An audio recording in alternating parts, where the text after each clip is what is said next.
भारतीय सेना द्वारा हाल ही में सफलतापूर्वक संपन्न किए गए ऑपरेशन सिंदूर की उपलब्धि को सम्मानित करने के उद्देश्य से नदिया जिले में एक भव्य तिरंगा यात्रा का आयोजन किया गया। बता दें कि यह यात्रा मंगलवार शाम 5:30 पर कामगाछी पोस्ट ऑफिस मोड़ से शुरू होकर वीरनगर लाइब्रेरी मैदान तक पहुंची तथा इस अवसर पर पश्चिम बंगाल विधानसभा में विपक्ष के नेता शुभेंदु अधिकारी ने यात्रा में हिस्सा लिया। वहीं उनके साथ रानाघाट के सांसद जगन्नाथ सरकार, विभिन्न विधायकगण, स्थानीय नेता, कार्यकर्ता और बड़ी संख्या में आम नागरिक भी शामिल हुए। तिरंगा यात्रा के दौरान शुभेंदु अधिकारी ने अपने वक्तव्यों को रखा। आपको बता दें कि मंगलवार को प्राथमिक शिक्षकों की 32,000 भर्तियों से संबंधित पैनल को रद्द करने की याचिका पर हाईकोर्ट में सुनवाई हुई। इस विषय पर भी प्रतिक्रिया देते हुए शुभेंदु अधिकारी ने अपने वक्तव्य रखे।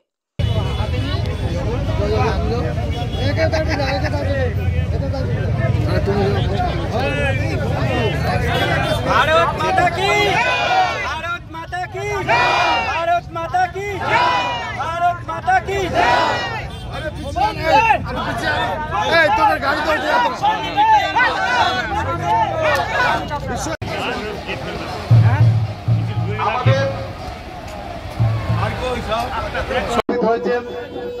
আমাদের বিধায়ক অসীম বিশ্বাস উপস্থিত হয়েছেন, বিধায়ক বঙ্কিম ঘোষ, আমাদের শান্তিপুর পঞ্চায়েত সমিতির সহকারী সভাপতি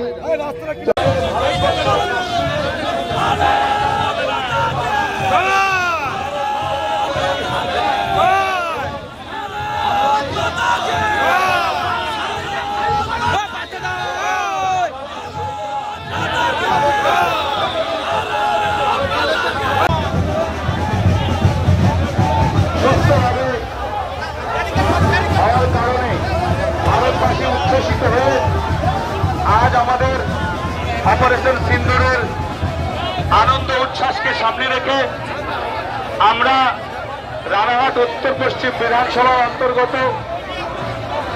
কামগাছি পোস্ট অফিস মোড় থেকে বীরনগর বিধানসভা কার্যালয় পর্যন্ত সুবিশাল র্যালির মাধ্যমে ভারতীয় সেনাবাহিনীর ब्यूरो रिपोर्ट PVTV न्यूज।